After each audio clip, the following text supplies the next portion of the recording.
And in Kajiado County, more than 50 youths and women have gotten a chance to sharpen their drawing and painting skills in a unique program to paint and beautify Mile 46 town that's in Kajiado West sub-county. The project, dubbed the Art Town, has seen international painters and artists collaborate with locals to transform the sleepy town. The first phase of the 1.5 months project saw the 10 local youths undergo rigorous drawing and painting training from experts. The idea was mooted by the Norwegian citizen who visited the town during the recent drought witnessing mass livestock deaths. He decided to bring them the hope through the art.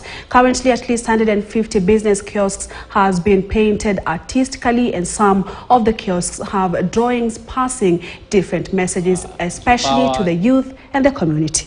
Uchoraji wa kitambo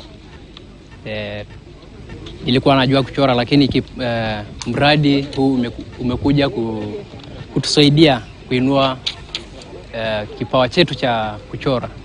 Yenyewe, na kwa maoni yangu sasa naiona itaweza nisaidia kwa kwenda mbali kukuwa an artist. Our youth now have identified that they are very good. Some of them, they are very good in artwork, and they really appreciate so much. Even the community, they are so much appreciative, because before, Mile 46 did not look beautiful as it is today. There is a lot of life here.